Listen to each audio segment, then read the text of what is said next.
అశ్వ సంవత్సరంలో కైలాస యాత్ర Shri Gayatri tours and travels 8977349696. ఎక్కడో వేల కిలోమీటర్ల దూరంలో జరుగుతున్న ఒక గొడవ మన ఇంట్లో ఉండే కోడిగుడ్డు రేటును, మనం వేసుకునే బంగారం రేటును, మనం కొట్టించే పెట్రోల్ రేటును ఎలా మార్చేస్తుందో ఈ వీడియోలో క్లియర్గా తెలుసుకుందాం. మిడిల్ ఈస్ట్ లో ఇరాన్, ఇజ్రాయెల్, అమెరికా మధ్య పచ్చగడ్డి వేస్తే బగ్గుమనేలా కాదు, ఏకంగా బాంబుల వర్షమే కురిసేలా ఉంది. తమకు కంటి మీద కునుకు లేకుండా చేస్తున్న హమాస్, హిజ్బుల్లాకి ఇరాన్ సపోర్ట్ ఇస్తుందని అమెరికా, ఇజ్రాయెల్ కలిసి ఇరాన్ మీద ఫైటర్ జెట్స్ తో విరుచుకుపడ్డాయి. ఇరాన్ దగ్గరున్న డ్రోన్ లాంచీ ప్యాడ్స్ లను, మిలిటరీ బేస్ లను మట్టిలో కలిపేశాయి. ఇక్కడే అసలు కథ మొదలైంది. ఈ యుద్ధంలోకి సైలెంట్ గా రష్యా ఎంట్రీ ఇచ్చింది. ఇరాన్ వెనుక ఉండి నడిపిస్తుంది మొత్తం రష్యానే అని అమెరికా ప్రెసిడెంట్ ట్రంప్ ఫైర్ అవుతున్నాడు.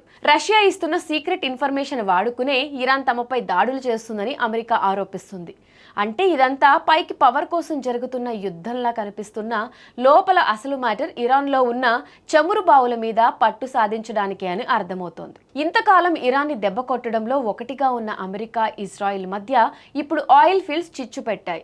ఇరాన్ ఆయిల్ ఫీల్డ్స్ మీద బాంబులు వేసి వాళ్ళ ఎకనామీ నాశనం చేయాలని ఇజ్రాయెల్ చూస్తుంటే వద్దు బాబోయ్ అని అమెరికా అడ్డుకుంటుంది. ఎందుకంటే ఆయిల్ ఫీల్డ్స్ మీద దాడులు జరిగితే ఇంటర్నేషనల్ మార్కెట్లో బ్యారెల్ ఆయిల్ రేటు $100 దాటిపోతుంది. అప్పుడు అమెరికాతో పాటు ప్రపంచవ్యాప్తంగా పెట్రోల్ ధరలు మండిపోతాయి.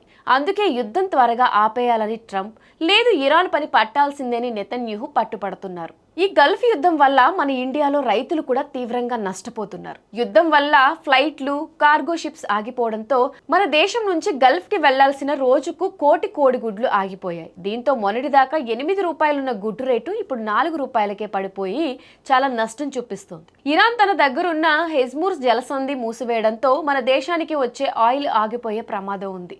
మన దగ్గర కేవలం 20 రోజులకు మాత్రమే సరిపడా ఆయిల్ మాత్రమే ఉంది. పెట్రోల్ ధరలు ఎక్కడ పెరుగుతాయో అని జనం కూడా చాలా భయపడుతున్నారు. ప్రపంచంలోనే అతిపెద్ద గోల్డ్ హబ్ అయిన దుబాయ్కి టూరిస్టులు కూడా వెళ్ళట్లేదు. దీంతో అక్కడ పేరుకుపోయిన బంగారాన్ని అమ్ముకోవడానికి వ్యాపారస్తులు ఔన్స్ బంగారం మీద ఏకంగా $30 డిస్కౌంట్ ఇచ్చి మరీ అమ్ముకుంటున్నారు. సో చూసారు కదా, ఇది ప్రపంచ పరిస్థితి. పెద్ద దేశాల ఆధిపత్య పోరులో సామాన్య రైతులు నలిగిపోతున్నారు. మరి ఈ యుద్ధం ఎప్పుడు ఆగుతుందో, ఈ పరిస్థితులు ఎప్పుడు చక్కపడతాయో చూడాలి. ఈ పరిణామాలపై మీ అభిప్రాయాన్ని కమెంట్ సెక్షన్లో కమెంట్ చేయండి.